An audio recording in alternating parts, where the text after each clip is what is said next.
So hello everyone. और जैसा कि हम सब ने एक टारगेट किया था मिशन 100 का कि हम जो आपको प्रैक्टिस कराएंगे वो सभी का रिजल्ट 100% रहने वाला है।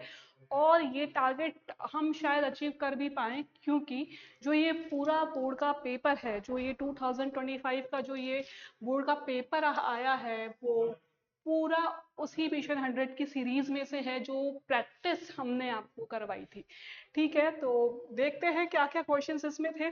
एक हमेशा से बच्चों की शिकायत रहती थी कि मैम बीएसटी का पेपर बहुत लेंदी आ जाता है, तो इस बार बोर्ड ने थोड़ा सा ये रिलैक्सेशन दे दिया कि यहाँ पे बच्चों से क्वांटिटी ऑफ वर्क की जगह क्वालिटी ऑफ वर्क डिमांड करी है। यहाँ पे क्वेश्चंस के आंसर्स बहुत छोटे थे, लेकिन इसका मतलब ये नहीं है कि आप 2 लाइन में कुछ भी लिख कर आ रहे हैं। यहाँ पे जो बोर्ड ने चाहा है वो आपसे क्वालिटी ऑफ वर्क है कि आप कम लिखो लेकिन अच्छा लिखो। ये थोड़ा सा स्टैंडर्ड बोर्ड ने अपना बढ़ाया है इस बार। देखते हैं। ये देखिए एमसीक्यूज तो सारे ही एग्जैक्ट सेम है जो हमने प्रैक्टिस किए थे। जनरल की levels of management are, management में कितने लेवल होते हैं तो हमने पढ़ा है, मैंने there are 3 levels of management. कौन कौन से लेवल होते हैं? टॉप, मिडिल और लोअर लेवल। ठीक है, द नेक्स्ट क्वेश्चन इज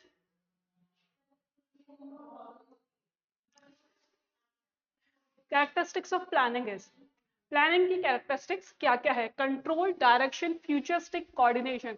तो जो प्लानिंग हमें हेल्प करती है वो क्या है? प्लानिंग की जो कैरेक्टरिस्टिक्स है वो क्या है कि प्लानिंग इज फ्यूचरिस्टिक। प्लानिंग जो करी जाती है वो फ्यूचर के लिए करी जाती है। नेक्स्ट है the importance of delegation is. Delegation का इंपॉर्टेंट क्या है? Better control, effective manager, relief of top management and quick decision. तो बेटा यहाँ पे थोड़ा सा कंफ्यूजन होने वाला क्वेश्चन है ये कि इसमें दोनों ही आंसर लग रहे थे, लेकिन अकॉर्डिंग टू हम एनसीईआरटी अगर बात करते हैं तो देखो इसमें आंसर क्या आ रहा है। क्वेश्चन क्या है? Importance of delegation is better control, effective management. तो ये दोनों तो गलत है।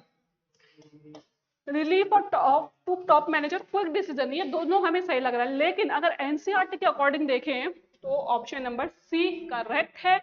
गलत तो ऑप्शन नंबर डी भी नहीं है, लेकिन अगर केवल एनसीईआरटी को ही सही माना जाएगा तो यहाँ पर ऑप्शन सी ही करेक्ट होगा, क्योंकि वहां पे एग्जैक्ट सेम वर्ड्स लिखे हुए। नेक्स्ट है the first step of organizing process is. Organizing process का जो फर्स्ट स्टेप है वो क्या है? तो हमें पता है डिपार्टमेंटलाइजेशन नहीं, रिपोर्टिंग नहीं है। फर्स्ट स्टेप है identification and division of work. Identification and division of work is the first step of organizing process. Next question is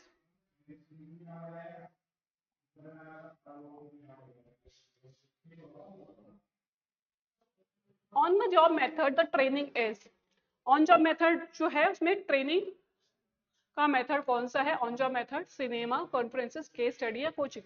तो जो कोचिंग है वो कौन सा मेथड होता है? ऑन जॉब मेथड होता है।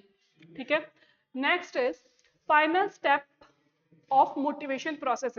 फाइनल मतलब लास्ट स्टेप। मोटिवेशन प्रोसेस का लास्ट स्टेप कौन सा है? तो हमें पता है कि जब हम हमारा जो मोटिव होती है, जो हमारी ड्राइव्स होती है, उसको हम पूरा कर लेते हैं तो लास्ट स्टेप क्या आता है? Reduction of tension. Okay, let's go further.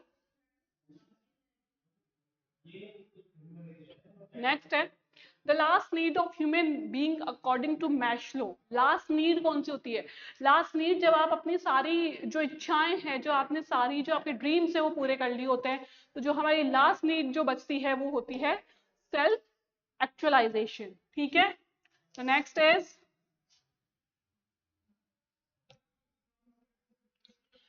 The first step of controlling process is. Controlling में सबसे पहला स्टेप कौन सा होता है? Set establish the performance standard. ठीक है, यहां तक तो आप सभी का सब कुछ करेक्ट गया होगा। केवल एक क्वेश्चन में डाउट था, तो वो भी अगर आपने एनसीईआरटी फॉलो करी है तो वो भी सही है। ठीक है, तो ये जो एमसीक्यूज थे वो तो आपके 18 आउट ऑफ 18 कंफर्म है।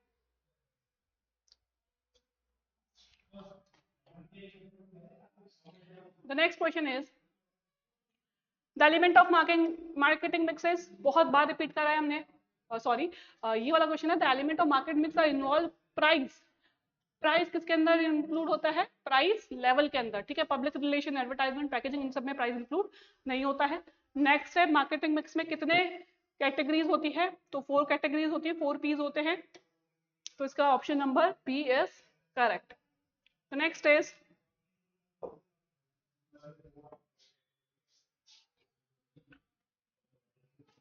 which consumer right gives the business firm freedom to set up their own consumer service and grievances?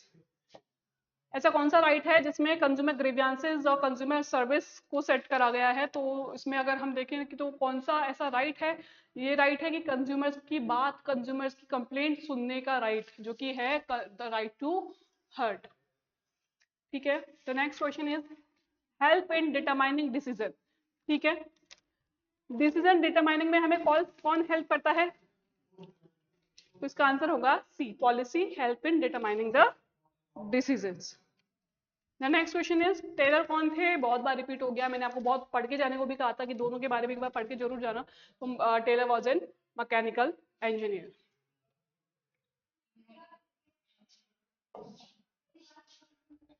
देखिए, the essence of mental revolution is, तो मेंटल रेवोल्यूशन किसे कहा जाता है? जनरल मैनेजमेंट या साइंटिफिक मैनेजमेंट? बहुत बार रिपीट करवाया है मैंने, मेंटल रेवोल्यूशन जो है वो साइंटिफिक मैनेजमेंट को कहा जाता है। अब यहाँ पे नेक्स्ट में करंट असेट का एग्जाम्पल पूछा है, तो यहाँ पे फर्नीचर, मशीन और बिल्डिंग, ये सब फिक्स असेट्स है। यहाँ पे करंट असेट क्या है? डेप्टर।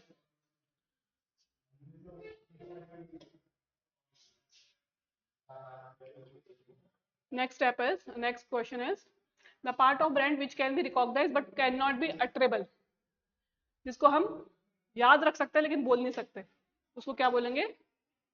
ब्रांड मार्क, सॉरी, इसका आंसर आएगा ब्रांड मार्क, जिसको हम रिकॉग्नाइज कर सकते हैं लेकिन बोल नहीं सकते हैं।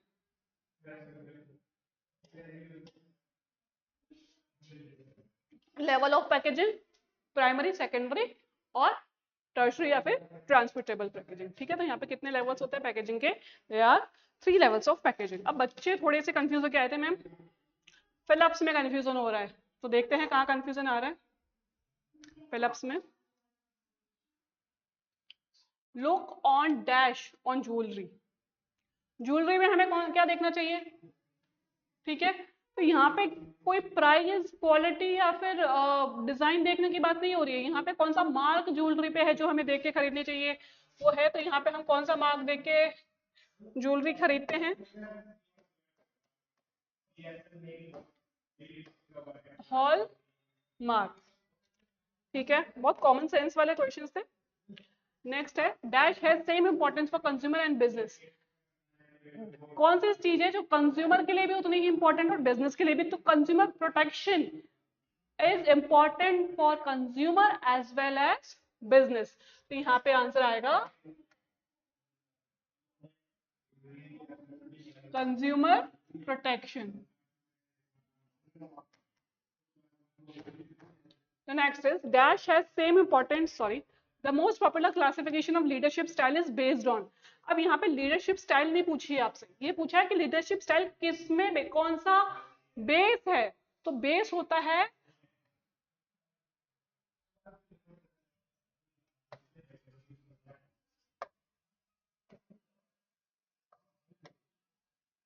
Need of controlling. कोई सा भी लीडर टाइप हो, लीडर स्टाइल आप चूज करेंगे तो उसका बेस क्या होगा कि आप कंट्रोल कितना रखना चाहते हैं, ठीक है।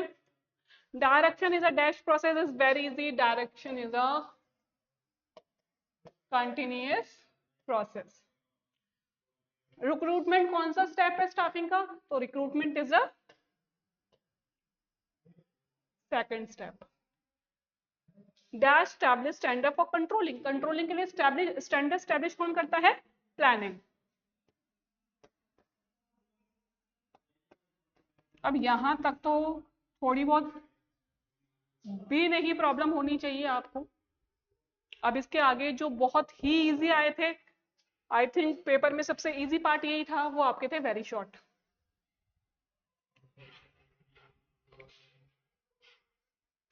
तो पूछा है first question is what you mean by business finance, ठीक है। finance that is used for running,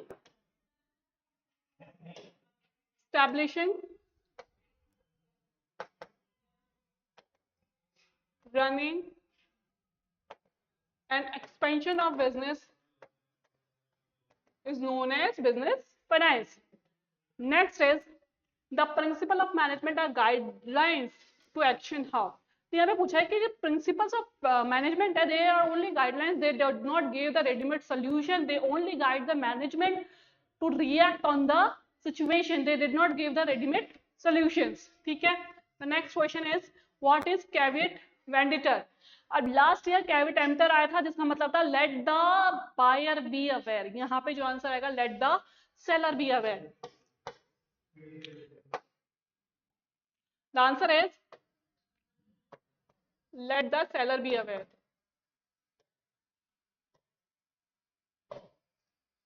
दोनों में डिफरेंस था. Caveat venditor is for seller and caveat emptor for buyer.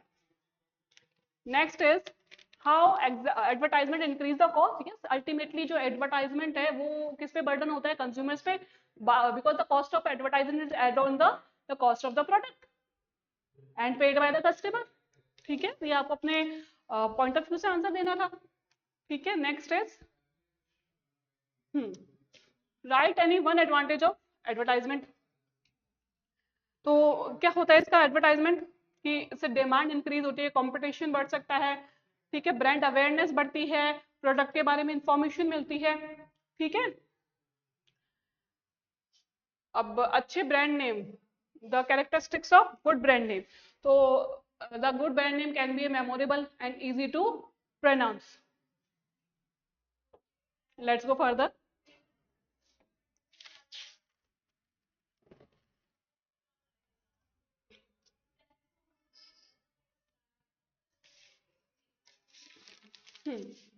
Motivation is an internal feeling. How? Because motivation is a psychological phenomena. Every person need to separate thing to motivate. ठीक है, हर एक person है अलग अलग चीजों से motivate होता है. That is a psychological phenomena. So we can say that motivation is internal feeling. The next is explain personality test.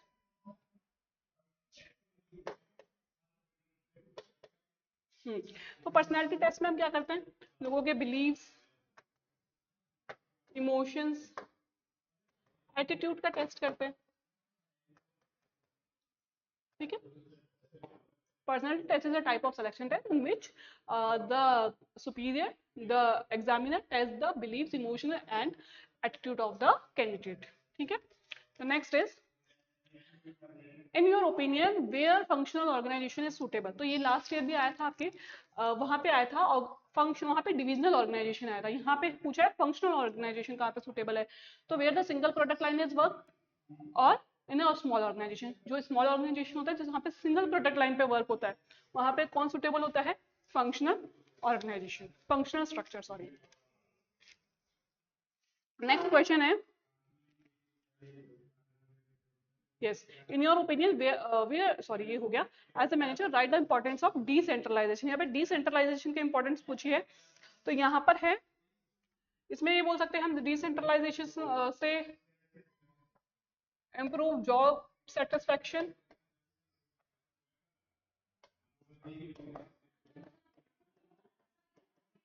ठीक है, और इसमें improve employees morale. अगर आप अपने मन से भी कुछ लिख कर आए हो तो भी गलत यहाँ पर नहीं जाएगा. ठीक है. Mention the meaning of organising. तो organising is the identification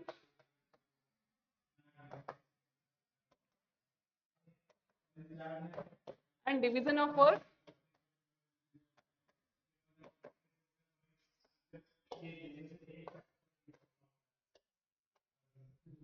according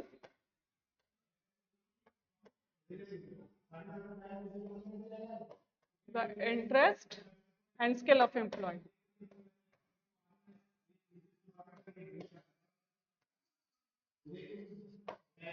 जैसा कि मैंने कहा था कि सारे क्वेश्चन वही हैं इसमें से ऑलमोस्ट थोड़ा बहुत पेपर क्वेश्चन की लैंग्वेज चेंज हुई है, नहीं तो वो ये पूरा वहीं से आया जो हमने एक मिशन 100 की क्लासेस की शुरुआत करी थी कि ये आप पढ़ के चली जाइए, आपकी 100% मार्क्स जो है वो कंफर्म है। ठीक है। Management can not be seen, how? Management can not be seen but can be felt. ठीक है। मैनेजमेंट जो है वो देखा नहीं जा सकता, क्योंकि वो फील किया जा सकता है। Anywhere where is mismanagement can be feel easily then there is a management. ठीक है। Next question is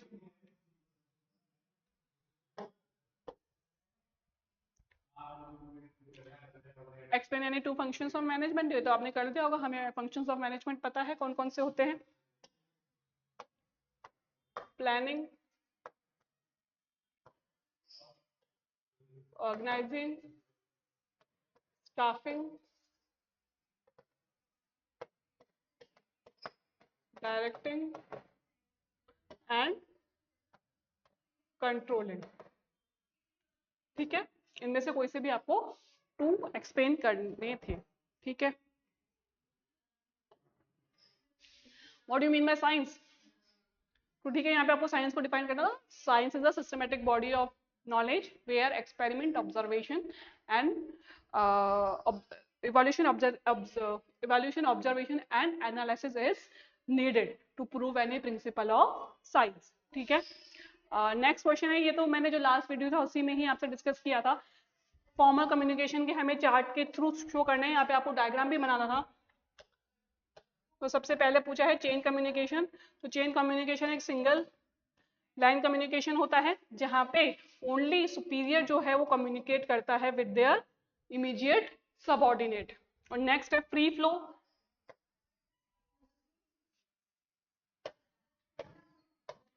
Free flow communication is a communication where a group of person can freely exchange their idea to any other person with adjoining lines.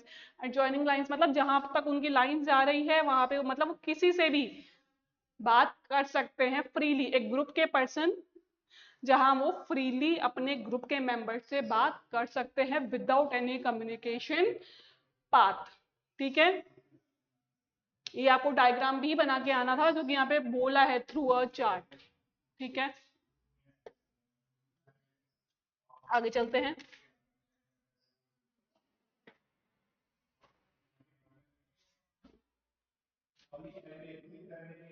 In your opinion, how planning and controlling are interrelated? Why?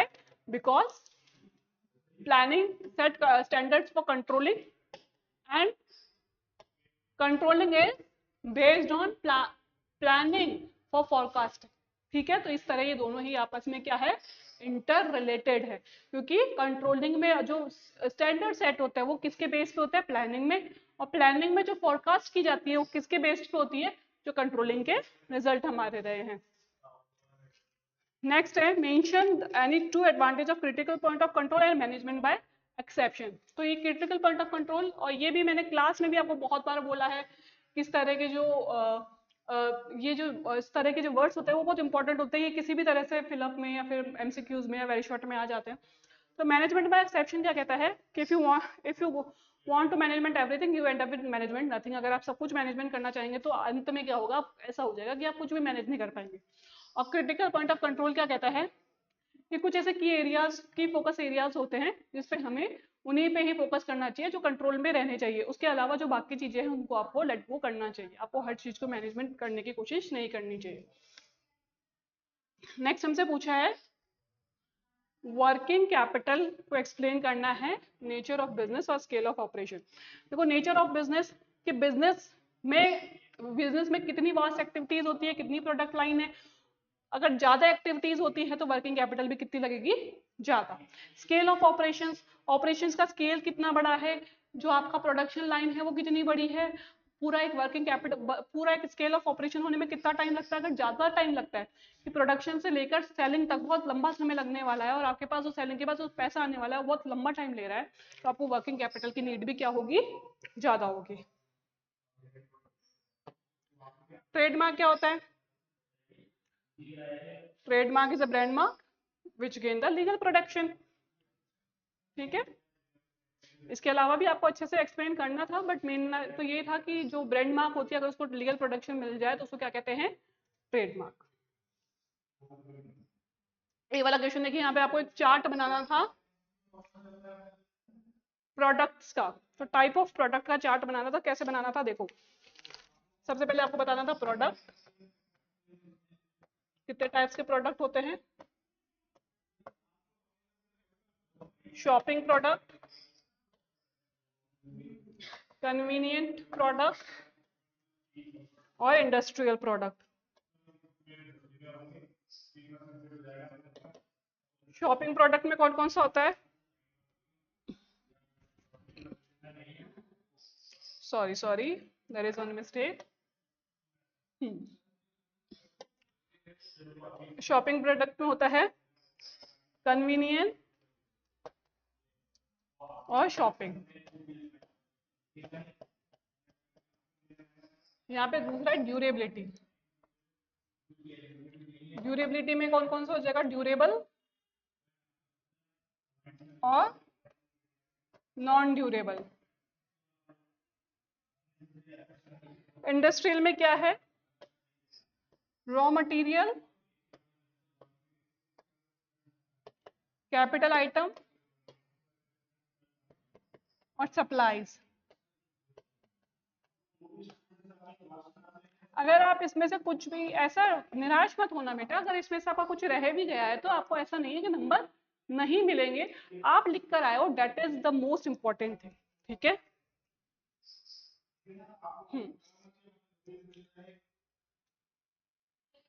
ठीक है। Next आपको समझाना है district forum क्या होता है। District forum is a first line of consumer redressals agency of consumer protection act according to consumer protection act 2019, which it formed with 3 members. There is one president and 2 other members, and 1 female members is compulsory in that. ठीक है, in this the file the complaint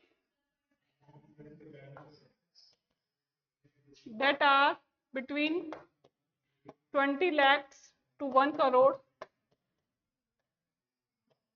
can be file. जो भी complaint 20 lakh से 1 करोड़ की है वो यहाँ पे फाइल हो सकती है। अगर यहाँ पे मेंबर यहाँ से if they are not satisfied the result of district forum they can go further to state forum.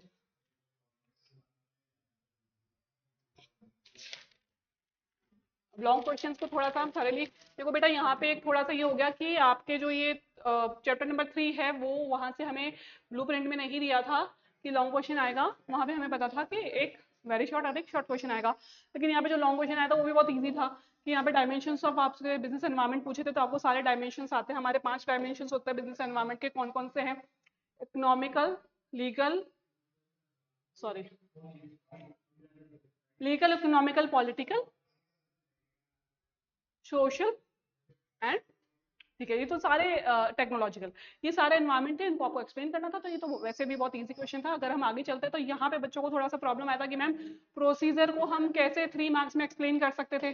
Procedure तो एक बहुत ही छोटी सी डेफिनेशन दी हुई थी जो है एनसीईआरटी में। तो बेटा यहाँ पे ये वही क्वेश्चन है जहाँ से आप क्वालिटी ऑफ वर्क पूछा था। तो पहले आप प्रोसीजर एज एन प्लानिंग कर सकते थे कि planning, what is planning, the types of plan, types of plan में rules, procedure, policies, budget, strategies होती हैं। व्हाट, अब इसमें से प्रोसीजर क्या है, तो procedures are the type of plan that use the method of behaving in a particular situation in chronological order. ठीक है, वही बजट, तो बजट को भी हम ऐसे एक्सप्लेन कर सकते थे कि planning, types of plan, budget क्या होता है, एंड बजट में तो और भी आगे लिख दिया था, टाइप्स ऑफ बजट हो गया, कैश बजट हो गया, है ना। तो टाइप्स ऑफ बजट वैसे आपके कोर्स में था नहीं, लेकिन हाँ अगर आप इतना भी करके आएंगे तो आपको अच्छे मार्क्स इसके मिल जाएंगे।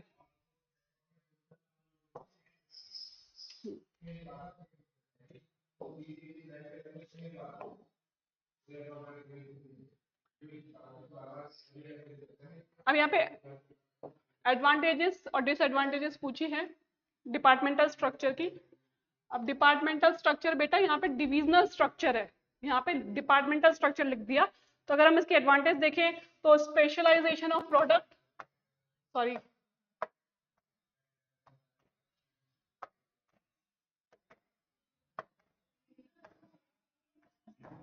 Quick decision making,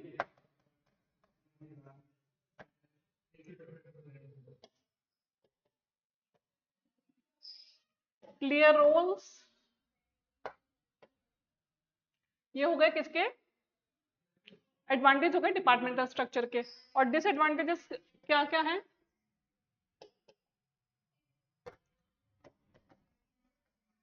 conflicts among different products, not suitable for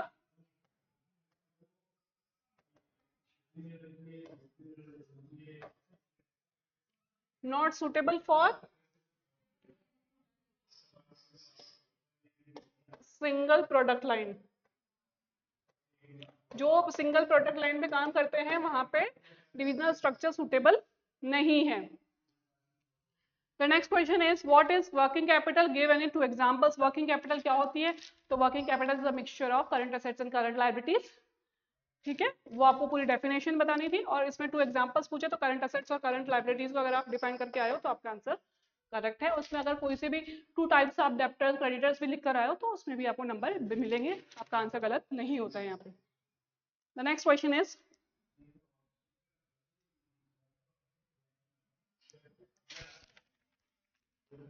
describe the fuel scalar chain. अब यहाँ पे आपको फ्यूल के बारे में थोड़ा सा लिखना था, ठीक है। उसके बाद में स्केलर चेन बताना था कि जो उसका प्रिंसिपल ऑफ स्केलर चेन है वो क्या बोलता है। Principle of scalar chain, there is a fixed communication part there should be a fixed communication part in a organization.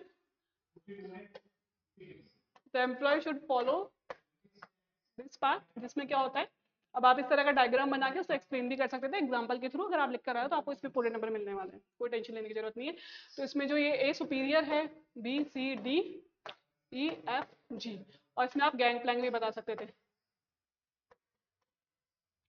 ठीक है। तो अगर डी को कम्युनिकेट करना है विथ एफ तो he should follow a scalar chain. He go to C B A, then A will give his message to G, then F.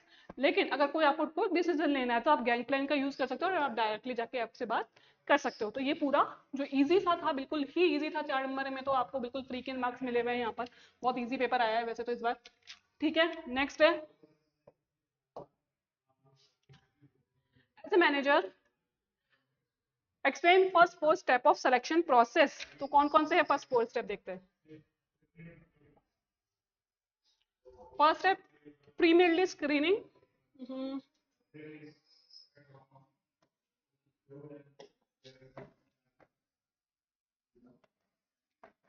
जिसमें आप देखते हैं कि कितनी मैन पावर रिक्वायरमेंट की नीड होती है। सेकेंड है सिलेक्शन टेस्ट, थर्ड है एम्प्लॉय इंटरव्यू,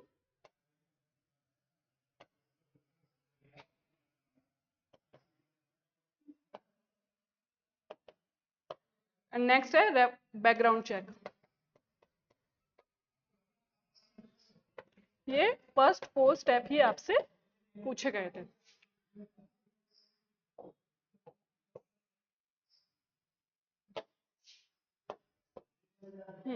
अब फैक्टर्स अफेक्टिंग, ये भी बहुत इजी क्वेश्चन है। इसमें से तो हमें पता था कि एक वर्किंग कैपिटल फिक्स कैपिटल आने ही वाला है। मैंने आपको 1000 बार कहा था फिक्स कैपिटल वर्किंग कैपिटल में से कंफर्म आएगा और फाइनेंशियल डिसीजन इसमें से नहीं आएगा। तो डिसीजन जो आएगा केवल फाइनेंशियल डिसीजन ही आएगा। तो अगर आप फाइनेंशियल डिसीजन को अफेक्ट करने वाले वो देखते हैं तो इसमें आ जाएगा कैश फ्लो पोजीशन, ठीक है, risk, tax and control consideration.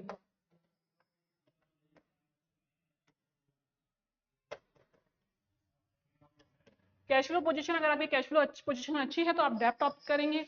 Risk आप कंसिडर नहीं करना चाहते, रिस्क नहीं लेना चाहते तो आप इक्विटी ऑप्ट करेंगे। टैक्स रेट्स अगर हाई है तो आप डेब्ट ऑप्ट करेंगे और कंट्रोल कंसिडरेशन अगर आप चाहते हैं तो आप डेब्ट ऑप्ट करेंगे, ठीक है। और अगर अपन फिक्स कैपिटल में देखते हैं तो उसका फर्स्ट है scale of operations, size of business,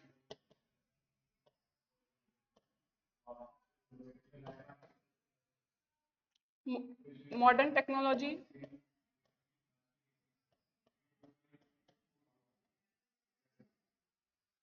nature of business.